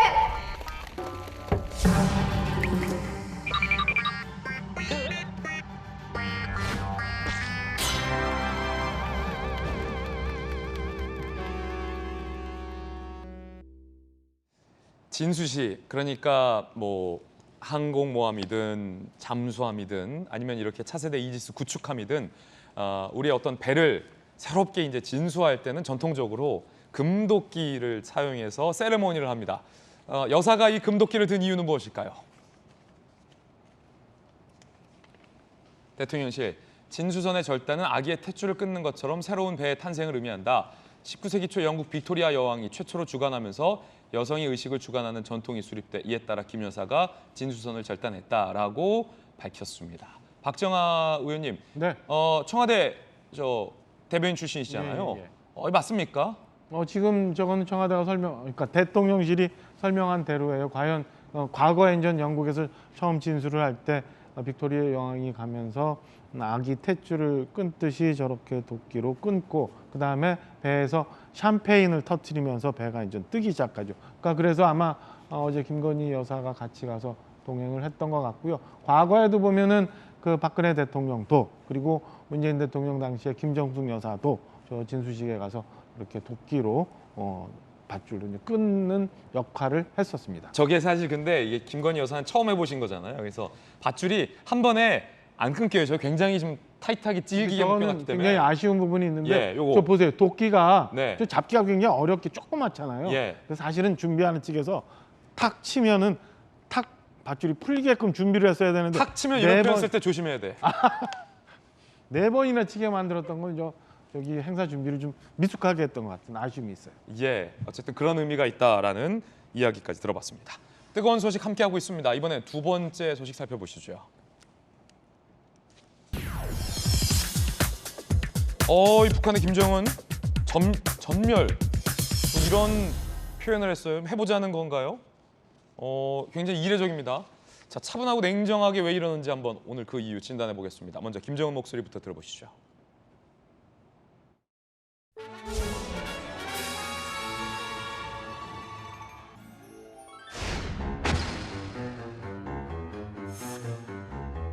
남수선 정권과 군부 깡패들이 맞설 수 있다고 생각한다면 천만에 즉시 강력한 힘에 의해 응징될 것이며 윤석열 정권과 그의 군대는 전면도할 것입니다. 전면도할 것입니다. 더 이상 윤석열과 그 군사 깡패들이 부리는 추태와 객기를 가만히 앉아서 봐줄 수만은 없습니다. 지금 같은 작태를 이어간다면 상응한 대가를 치르게 될 것입니다. 전멸, 윤석열 정권과 그의 군대는 전멸할 것이다. 뭐 이렇게 강도 높은 표현을 했는데 뭐 대통령이 군 통수권자니까 김정은이 그의 군대는이라고 표현을 했을 텐데 김영주 의원님 좀 의아스러워요. 왜냐하면 북한이 뭐 사실은 문재인 정부 때도 말도 안 되는 비난 많이 했어요. 뭐 삶은 소대가리리, 뭐 앵무새, 미국산 앵무새, 뭐 갖은 이야기를 했고 옛날에 오바마 대통령을 향해서는 북한이 뭐 아프리카 원숭이 뭐 이런 얘기까지 해가지고 아연실색했는데 그때만 하더라도 그래도 뭔가 이유가 있어서 북한이 뭐 저런 표현을 했는데 지금 이 백낙은 너무 생뚱맞아요. 갑자기 왜 전멸이에요? 이제 그것을 어쨌든 이게 그 종전순원일 전후가 애국 주간 같은 주간이거든요. 북한으로서는. 그리고 지금 강조하는 것이 50년대에 말하자면 종전 시기에 그 전쟁 참여하는 어떤 그 선배들, 영웅들을 기리자, 본받자. 그만큼 역설적으로 보면 북한이 방역과 경제 어려움을 겪고 있다. 그런 것을 과거 선배를 본받아서 극복하자라고 하는 부분입니다. 그러니까 내부 정치적 부분이고 예. 이지스함 같은 경우는 사실은 북한이 두려워할 수 있거든요. 그래요? 좀 더 시스템적으로 북한을 정찰할 수 있는 체제가 이지스함이란 말이에요. 방금 전에 봤었던 정부 대항함. 그런 것들. 그다음에 최근에 뭐 한미 동맹의 강화, 또 윤석열 대통령의 나토의 참가, 회의 참가 이런 것들은 사실 북으로서는 굉장히 그 강도 높게 비판할 수 있는 거리가 되고 결과적으로 이것은 내부적으로 보면 이제 국제적인 거나 뭐 그런 차원보다는 오히려 이와 같은 거리를 통해서 예. 내부 통치를 강화하려고 하는 그런 모습들. 현재 북한 내부에 일고 있는 위기, 예. 경제 위기와 방역 위기, 여러 가지 고립적 위기들을 내부적으로 군대 힘, 예. 과거 전쟁에서 자기들이 말하자면 뭐 승리라고 하는 날이 전승일이라고 하는 건 승리했다고 주장하는 거 아니겠습니까? 그런 것을 통해서 애국주의를 고취시켜서 극복하겠다라고 하는 어떤 내부 정치용이다. 그렇게 봐야 될 것 같아요. 어쨌든 내부적인 메시지고 일종의 어떤 레토릭이다. 말로 하는 내부 정치다라는 말이긴 한데 그래도 윤 정권을 처음으로 윤석열을 실명을 언급하면서 전멸이라는 쓰지 않았던 굉장히 강경한 발언을 한 것에 대한 이유가 뭘까라는 궁금증이 여전히 남아 있는데 특히나 박정호 의원님, 우리 정부 입장에서는 북한한테 뭐 도와줄 거 없나, 그러니까 뭐 백신도 주겠다, 뭐 도와줄 거 없는지 좀 살피고 있던 중이었는데 사실 그렇죠. 약간 좀 생뚱맞아요. 일단은 김영주 의원님 말씀 주신 것처럼 최근에 보면 임진강에서 북한에서 흘러 들어온 걸로 추정되는 시신들도 발견되고 그랬잖아요. 굉장히 내부 상황이 어려운 것 같아요. 그 내부 상황을 좀 극복해내고자 하는 목적이 분명히 하나 있는 것 같고 지금 시간만 남았습니다마는 사실은 핵실험 한다는 거 아니에요? 예. 그 핵실험이 임박한 것 아닌가. 그 군부를 떼기 위해서 어제 같은 말도 안 되는 뜬금없는 말폭탄을 했고 긴장을 고조시키기 위해서 이제 군부를 떼고 있는 시기다. 그래서 조만간 뭐 제가 볼 때는 핵실험을 통해서 또다시 국제 관종으로 한번 등극하고 싶어하는 여러 가지 포석이 있어서 어제 저런 말을 하지 않았나 저는 이렇게 추정을 합니다. 그렇군요. 예전에는 북한이 서울 불바다 얘기 꺼냈을 때 우리 국민들 일부가 라면 사재기하고 그렇죠. 김치 사재기, 쌀 사재기 하는데 사실 서울 불바다 발언보다 이 전멸 발언이 더 센데 대한민국 국민들 뭐 동요하지 않거든요. 그만큼 우리 대한민국 국민들의 자신감과 자존감, 이 수준이 그때와 다르다는 겁니다. 그러니까 북한은 명확히 알아야 되는데 이렇게 말장난으로 한반도 위기 고조돼 뭐 택도 없는 얘기다라는 이야기 한번 드리고요. 용산 대통령실에서 이 김정은의 발언에 입장을 내놨습니다. 강인선 대변인입니다. 북한 김정은 위원장이 대통령 실명을 거론하며 위협적인 발언을 한 것에 대해 깊은 유감을 표명한다. 정부는 북한의 어떠한 도발에도 상시 대비 태세를 갖추고 있으며 굳건한 한미동맹을 바탕으로 국가 안보와 국민의 안전을 지켜나갈 것이다. 대통령실에서는 정제된 입장을 내놨어요. 뭐 그래라 유감이다 뭐 이런 겁니다. 그런가 하면 전승절 기념행사에서 이설주가 눈물을 흘린 장면이 포착됐다고 하는데 왜 울었을까요?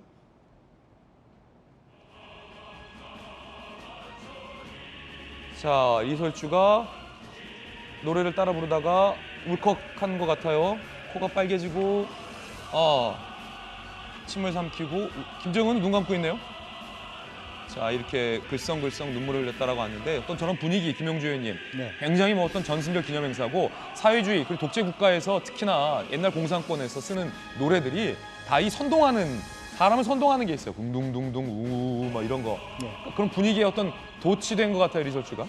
그러니까 이제 그런 지금 현재 김정일이 쓸 수 있는 정당성은 온정주의적 정당성과 전통적 정당성입니다. 좀 어려운데요? 그러니까 온정주의적 정당성은 하사해 주는 거죠, 경제적으로. 뭐 그런데 지금 그게 어려워서 쓸 수가 없잖아요. 여러 가지 대북 제재에 대해서. 결국에는 어떤 정통성을 하냐면 전통적인 우리가 이겨왔다.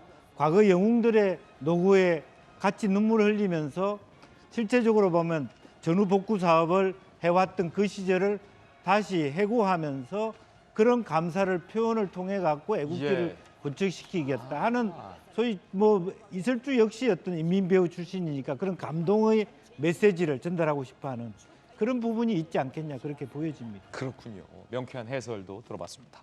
뜨거운 소식도 함께하고 있습니다. 이번엔 세 번째 소식의 정체를 공개합니다. 뭐죠 이거? 이거 뭐죠? 스타벅스고 밑에서 이제 뭐 기념품 같은 그런 것 같은데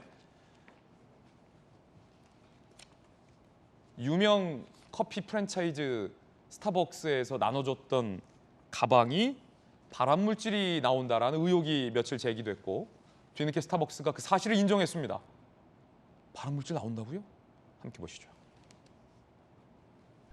발암물질 가방 인정한 스벅 알고도 나눠줬다라는 추가 의혹이에요. 설마 뭐 알고도 나눠줬겠습니까? 스타벅스가.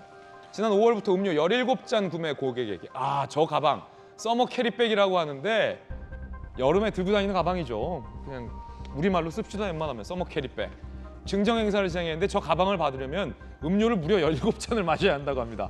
그래도 스타벅스 기념품들이 워낙 인기 있으니까 절찰리에 나갔다고 합니다. 그런데 한 소비자가 익명 커뮤니티에 저 여름 가방에서 발암물질이 검출된다는 글을 게재했어요. 첫 의혹 폭로죠. 어제 안전기준치 초과한 포름알데히드 1급 발암물질이 검출됐다는 걸 스타벅스가 공식적으로 인정을 하면서 발칵 뒤집혔습니다. 지난 5월 말 제품에서 이상한 냄새가 난다, 오징어 냄새가 난다라는 소비자 민원. 당시 제조사의 문의에 발암물질 포함 사실 통보받았으나 서머 캐리백 증정을 강행한 거 아니라는 의혹이 나왔어요. 스타벅스는 제조사로부터 받은 자료에 그래요? 발암물질이 포함된다라는 내용이 있었지만 오징어 냄새 원인을 찾느라 인지를 못했다. 다소 황당한 해명을 스타벅스는 하고 있는 상황입니다. 자, 청년 정치인 두 분이 이 이슈에 대해서는 아무래도 더 민감할 것 같은데 김재수 의원님 이게 무슨 일이고 무슨 일입니까? 이게 좀 저 소식을 듣고 제가 조금 화가 났던 것은 오늘 아침도 저 커피 들고 왔어요. 예, 뭐 들고는 왔습니다만은 제가 지금 화가 났던 것은 첫 번째로 내가 봤어요. 17개 모으는 게 쉽지가 않습니다. 16잔째 먹었구나. 굉장히 쉽지가 않고요. 그리고 모았다고 하더라도 저걸 또 교환하는 과정이 험난합니다. 그래요? 예, 그리고 제가 더 화나는 부분은 이제 두 번째인데 스타벅스를 가보신 그 고객분들이 대부분 느끼실 텐데 다른 어느 커피숍보다도 규제가 강합니다. 이것도 안 되고 마스크도 항상 착용해야 되고 빨대도 이거 쓰면 안 되고 컵도 무조건 가지고 나가야 되고 규제가 굉장히 많거든요. 근데 왜 거기서 주는 제품에 대해서는 왜 엄격하지 않았는가? 자기 자신에 대해서는 왜 엄격하지 않았나? 그러니까요. 내로남불이다. 고객들한테는 그렇게 엄격함을 강조하면서 왜 자신들이 만들어낸 저 굿즈에 대해서는 엄격한 태도를 보이지 않았는가? 김재섭의 돌직구. 그래서 제가 좀 화가 많이 났습니다. 예. 물론 스타벅스는 그에 대해서 3만 원짜리 기프티 카드를 대신 증정한다, 다른 굿즈로 대체를 한다라고 하는데 이미 스타벅스에서 받은 우리 고객들의 상처라고 하는 것이 한 번에 이게 극복되진 않을 것 같고 차차 스타벅스가 또 좋아지는 모습들을 보여줘야 되겠죠. 그렇지 않고서야 지금 불매운동까지 하고 나선다는 상황이니까 여기에 대해서는 굉장히 경각심을 갖고 아마 스타벅스 측에서도 고객들을 대해야 되지 않을까 생각합니다. 예, 더군다나 저 가방을 만든 제조사 측이 스타벅스 측에게 보낸 문서에 발암물질 관련된 내용이 있는데도 불구하고 증정 행사를 강행한 거 아니라는 의혹이 제기됐어요. 그런데 스타벅스는 냄새 찾느라 그걸 못 봤다라는 해명이 다소 황당하는데 이야기 한번 들어보겠습니다. 진심 어린 사과의 말씀을 드리고 향후 품질 관련 검증 프로세스를 강화해 나가면서 진심을 다해 고객 안내를 함께 진행해 나가도록 하겠습니다. 바다로 가서 한 일주일 내내 그거를 들고 다녔거든요. 사람들이 그 가방을 사기 위해서 얼마를 지불했는지를 떠나서 신뢰를 깨버린 거니까 알고도 그랬다는 거는 좀 더 그런 정신적인 피해 보상을 해줘야 되지 않을까 생각이 듭니다. 전용기 의원님, 이거 알고도 그런 거 아니냐? 소비자들이 굉장히 지금 배신감을 느끼고 있고 더군다나 그냥 품질의 문제가 아니라 1급 발암물질이 나오냐 안 나오냐의 문제는 굉장히 중요한 거고 왜냐면 스타벅스에서 나온 저런 작고 귀여운 기념품들이 보통 맘카페들에서 애기 엄마들이 애기들 선물 주고 사진 찍어주고 이러느라 인기가 많은데 아니 애기들한테 1급 발암물질 나오는 거를 알면서도 지금 준 거 아니냐라는 의혹이에요. 맞습니다. 알면서도 행사를 지속적으로 했다면 이건 굉장히 큰 문제로 변해질 수 있을 것 같습니다. 어떻게 보면 형사처벌까지 갈 수 있는 상황까지 초래될 것 같은데요.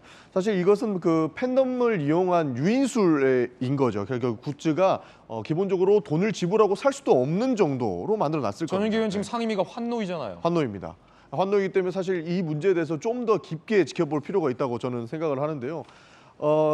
굿즈는 사실 이게 판매도 안 되고 어떻게 17자만 모여하면 준다라고 하면은 사실상 이게 자랑거리가 됩니다. 그래서 아까 말씀하신 것처럼 아이들한테 넘겨줘서 사진도 찍게끔 하고요. 조금 전에 우리 그 고객들이 올린 글에 보면은 임신 중에 이렇게 발암물질이 나오는 가방을 이렇게 받을 수 있었다는 거죠. 이거는 굉장히 우리 사회에서 큰 혼란을 초래할 것이고 만약에 그럴 수는 있습니다. 스타벅스 측에서 이 행사를 주관을 했고 17잔을 먹으면 준다라고 이미 약속을 했기 때문에 줘야 된다라고 주장을 할 수도 있습니다만 이것을 책임지기 위해서는 더 많은 큰 손실이 이루어질 거라고 생각을 안 했을 것 같아요. 그러니까 뭐 별거 아니라고 생각했으면 더 큰 문제이기 때문에 이 부분은 뭐 환경노동위원회에서도 당연히 검사를 해야겠지만 스타벅스 측에서도 큰 책임을 져야 될 사안이다. 저는 그렇게 보고 있습니다. 지금 민주당의 환노위 소속 전윤기 의원이 환경 관련된 상임이기 때문에 이 문제 좀 환노위에서 따져보겠다라고까지 얘기한 상황입니다. 보상안을 내놨지만 원성의 목소리는 여전합니다. 3만 원을 지급하겠다. 또는 뭐 새로운 상품을 주겠다. 그러니까 교환해주겠다라는 건데 음료 17잔 구매 비용이 7만 원이 넘는다. 집에 아토피 걸린 아이 있는데 달랑 커피 3잔이냐. 충성 고객을 호구라고 생각하냐. 저리 싫으면 중이 떠나지. 뭐 이런 다양한 반응들. 즉 스타벅스의 이 같은 보상안에도 불만의 목소리, 문제 제기는 계속되고 있고 저는 소비자들이 이런 분노를 갖는 건 어쩌면 당연하다고 봅니다. 스타벅스 측에 성의 있는 추가 답변이 필요해 보이는 대목이 아닐 수 없습니다. 뉴스 속보입니다. 권성동 원내대표의 문자 공개 파동과 그로 인해서 이 대표와 윤핵관 등의 갈등이 연일 노출되고 있는 상황에서 권성동의 리더십, 직무대행 체제의 리더십, 이준석 대표 체제의 당대표 체제에 대한 리더십이 흔들리고 있다는 분석들 나오고 있는데 조금 전 배현진 최고위원이 사퇴 선언을 했습니다. 이게 어떤 의미냐면 지금 최고위원 3명이 사퇴를 하게 되면 자동적으로 비대위 체제로 전환을 하게 됩니다. 그렇기 때문에 지금 배현진 최고위원의 사퇴가 그냥 개인적인 사퇴라는 의미뿐만 아니라 최고위 내에서 비대위 체제로 전환되기 위한 첫 행보가 이 배현진 최고위원의 사퇴가 아니냐라는 분석이 나오고 있습니다. 이렇게 되면 박정아 의원님 두 명의 최고위원이 더 사퇴하게 된다면 자동적으로 국민의힘은 비대위 체제로 가게 됩니까? 내부적으로 법률 검토를 조금 더 해야 될 필요성이 좀 있는 것 같아요. 우선 하나는 최고위가 의결을 할 수 없는 의사 정족수가 되지 않으면 비대위 체제로 가야 되는 상황이 되는 거는 맞는데요. 지금 현재 보면은 최고위원으로 있다가 중간에 사퇴한 분들도 있고 지금 배현진 최고위원이 사퇴를 하게 되면 그거를 다시 보고를 해야 되는 상황으로 가야 될 수도 있어요. 그러니까 최고위를 해산하는 방안이 하나 있고 최고위원을 다시 보충하는 방법이 있어요. 그러니까 당내 이 상황에 대해서 당 사무처가 어떤 식으로 이거를 법리적으로 해석하느냐가 우선 전제돼야 될 것 같고요. 그거에 따라서 그 해석에 따라서 아까 말씀드린 것처럼 당의 내용이나 이런 것들이 또 진행될 수도 있는 그런 상황입니다. 그래서 추가적으로 더 사퇴하는 분들이 있을지 아니면 이 건에 대해서 당 사무처는 어떤 식으로 법리 해석을 하는지 이걸 좀 지켜보고 난 다음에 향후 전망을 좀 해야 될 것 같습니다. 공석인 최고위원을 임명한다? 그럼 임명 누가 임명합니까? 권성동 원내대표가 임명합니까?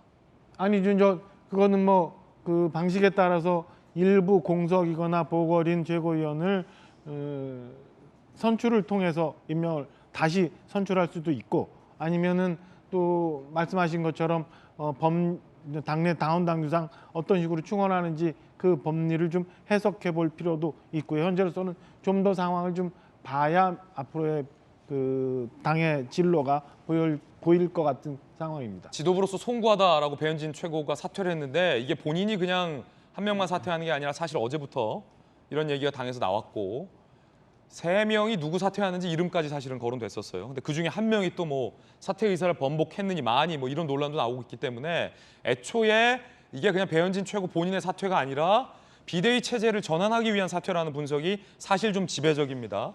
박정화 의원님의 여러 가지 가능성이 있다라는 분석과 함께 그럼에도 불구하고 무게는 김재섭 의원님 비대위 출신이잖아요. 예, 그렇죠. 비대위로의 전환을 최고위원들 사이에서 일각에서 지금 스크럼을 짠 게 아니냐, 소위.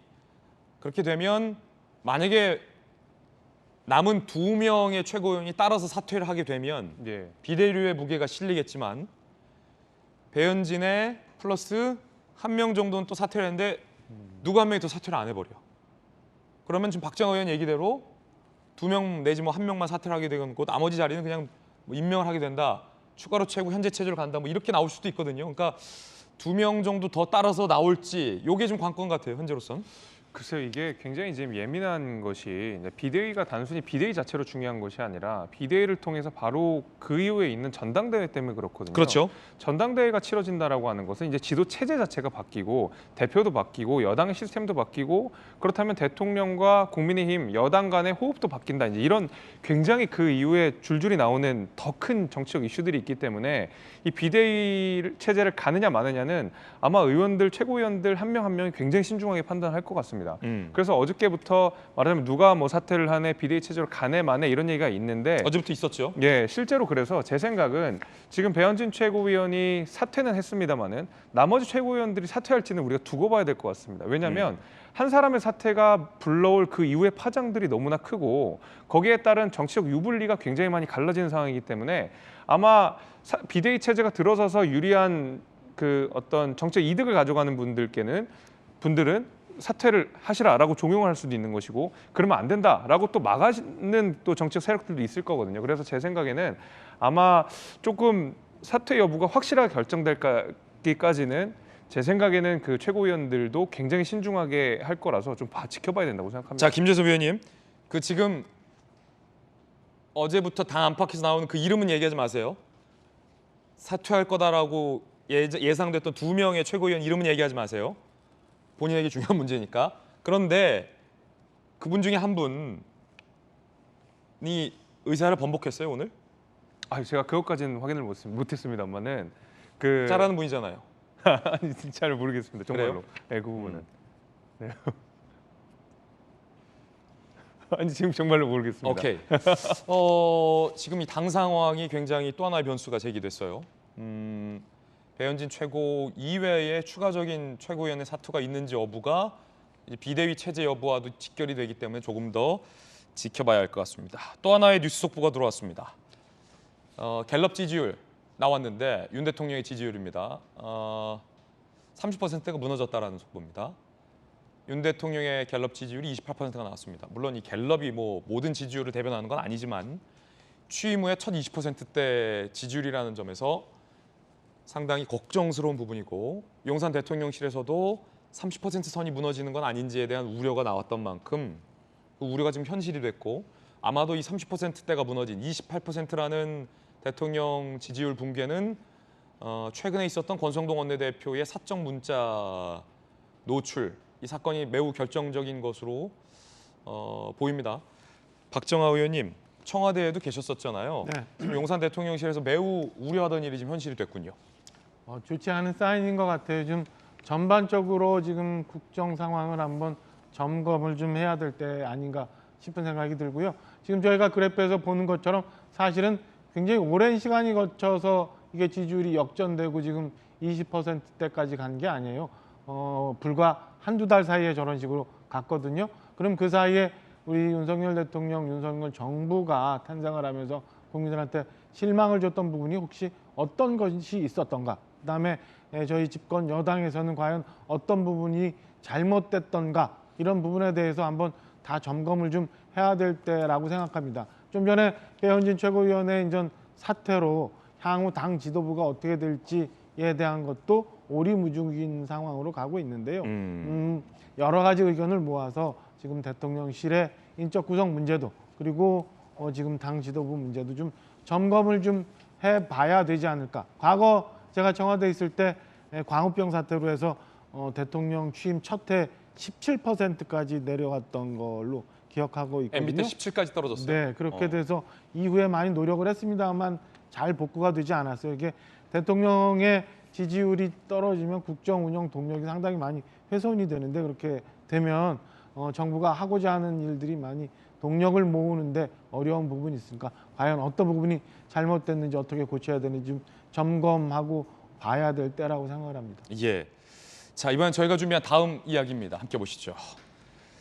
민주당의 전당대회 예비 경선에서 3명의 후보가 컷오프를 통과했는데 많이들 보도되고 있죠. 누굴까요? 함께 보시죠. 사진에 있는 주인공입니다. 박용진 후보, 이재명 후보, 강훈식 후보 3명이 컷오프를 통과했습니다. 이 3분이 이제 본선, 당대표의 본선 경기를 치르게 되고 이재명 의원을 대항하여 박용진 의원과 강훈식 의원이 단일화 협상에 들어갔다라는 얘기가 나왔습니다. 이야기씩 들어보시죠.